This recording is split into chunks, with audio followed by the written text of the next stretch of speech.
students, welcome to computer class. We started learning about computer languages, correct? In first two classes we have seen what different languages were developed in the course of development of computer. Okay, quickly we will revise, and in this lesson, in this computer class, we are going to learn more about types of computers. So first we will revise what is program, who was the first programmer, and all the computer languages. And last time we have started with microcomputer also. All this we are going to revise in short. The first programmer, her name was Lady Augusta Ada. She wrote the first program. Now what is program? Program means a systematic way of giving instructions to the computer. That is called a program. So she was known as the first programmer. Now we have seen four languages, computer languages. That is, machine language is the first language. In machine language, binary number system got introduced instead of the decimal systems. Decimals means 0, 1, 2, 3. Binary means zeros and ones got introduced instead of the decimal numbers. Then comes the assembly language. There, instead of binary numbers, mnemonic codes or symbols were used in place of ones and zeros. For this also, again, there was a requirement to translate this assembly code to the code in which the computer will understand it. That is called source code, object code. The program which the assembly language is written, it is called object code, and the program which is getting converted into machine language, that was called source code. Now, after that, after few years, high level languages got introduced. These languages were comparatively simpler than the assembly and machine languages. Assembly and machine languages which machine you will do a program for assembly or machine language, it will be run on that particular machine only. Whereas high level languages program, if you do it on one machine, it can be used for another machines also. So high level languages are more familiar with the people. They started more and more people started doing programming in high level languages. Whereas there was some drawbacks for high level languages also, because it requires some translating programs, converting programs, that is interpreter programs and the compiler programs. Interpreter programs used to compile line by line, means used to translate the codes line by line, whereas compiler programs used to compile or translate the full program and used to give the errors at the end of the program. Because of these drawbacks, at the end of third generation and at the beginning of the fourth generation languages got introduced. They were more closer to human language, and the programming efforts in this language were very less. Whatever you want to get it done from the computer, you have to instruct the computer accordingly. You have to give the data to the computer. The computer on its own, it will generate the code and it will give you the result. So fourth level languages are more popular. More and more programmers got introduced because of the simple languages and more friendly, user friendly languages. Now after that, John McCarthy, he was the person who introduced the first program to write the program for artificial intelligence. That program is called Locator Identifier Separation Protocol, LISP. Artificial intelligence you will learn in higher standards in detail, but artificial intelligence is the base for computer new generations. That much you have learned. Now after that, we have seen four types of computers. four types of computers are microcomputers, mini computers, mainframe computers, and supercomputers. Now, these four types are based on the size and the capacity of work and the accuracy what the computer gives. Now we have learned about, see here some pictures of computers are given. The first picture, that is handheld computer. It is very small in size. That is the example of microcomputer. Whereas the second picture, that is the example of mini computers. Whereas see the size, comparatively the size is big. The third picture, in the bottom row, the first picture, that is the mainframe computer. The size is again bigger and the capacity to hold the data and process the data is also very huge. Whereas the last picture, that is supercomputer, the capacity is much more. Now all this we are going to learn. The first one, microcomputer. Can you see her laptop? Can you see her desktop with a sleek monitor and a sleek CPU with a wireless mouse? All this is designed for personal use.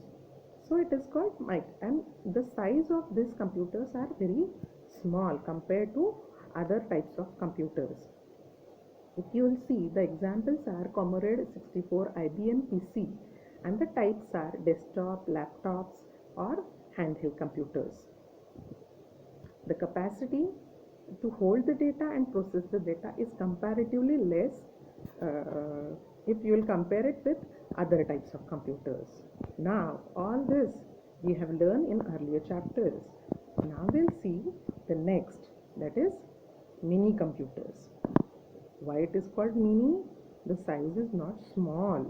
Okay, size is comparatively big compared to microcomputers.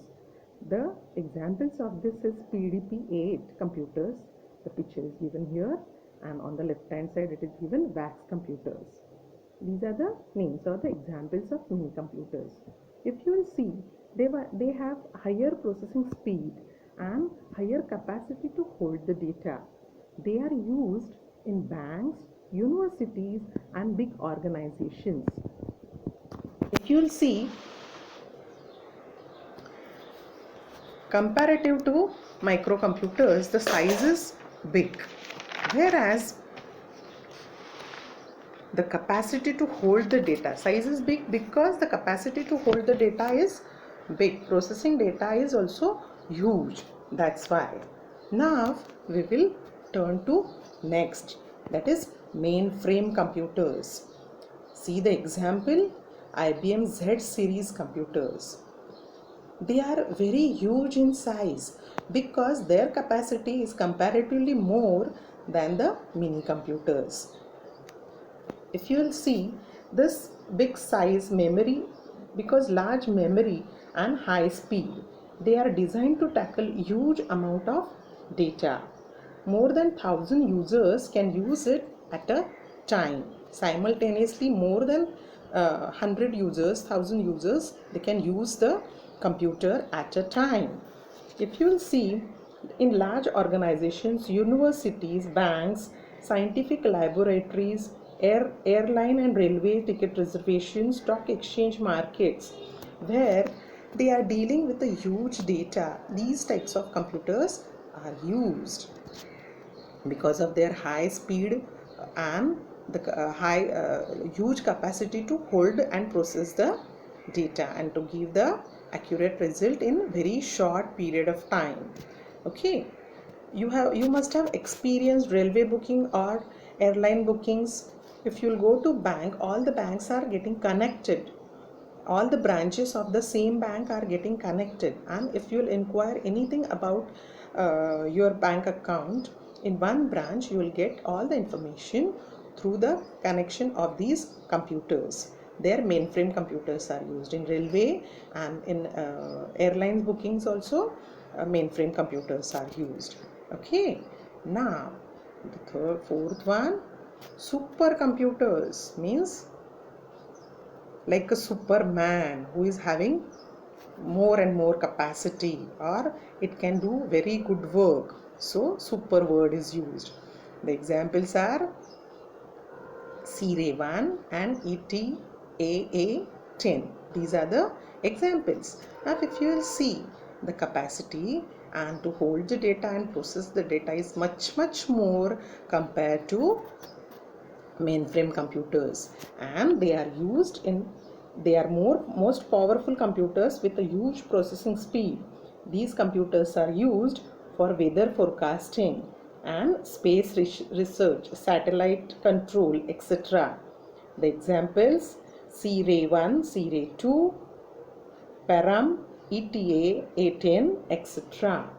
Okay, now if you'll think, it will deal with the huge data and it gives the accurate result within no time, means very less time.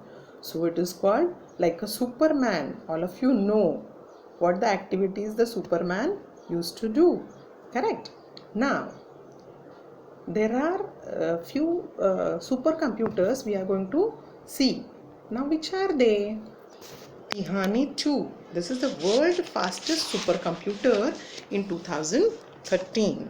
It was considered to be the first fastest supercomputer according to top 500 list for June 2013. It was developed by a team of 1,300 scientists and engineers. It was built by Chinese National University of Defense Technology in collaboration with Chinese IT firm. Okay, so it got developed in China, but this was considered as a supercomputer in 2013. After that, there is one more supercomputer called world's latest supercomputer, Sumit. This is the latest supercomputer. It is developed by IBM for the use of Oak Ridge National Laboratory, capable of 200 petaflops, making it the fastest supercomputer in the world from November 2018 to June 2020. Means this is the latest supercomputer. See the picture? The name is Sumit. Okay. Now we have come to an end of the chapter. We have almost finished the chapter. In this chapter, we have learned what is program, who was the first programmer, what are the different languages were developed for computers to make use of computers, that is machine language, assembly language, high level language, fourth generation language, and which was the language got developed to write programs for artificial intelligence. Okay, that also we have seen. After that we have seen types of computers. There are 4 types of computers: micro, mini, mainframe and supercomputers. And we have seen last 2, Tihane and Sumit, are the 2 latest supercomputers. Okay, with all this we have come to an end of our chapter. Now in the next chapter I'm going to explain the activity which is given on page number 9 for the first chapter. That is how to type the text, how to select the text, all that we will see. And if possible, with the PC or laptop you have to do that activity. Okay, then all of you revise the chapter, means you can solve the question answers properly and you will get the notes for these question answers and you can do the activity properly. By then, thank you.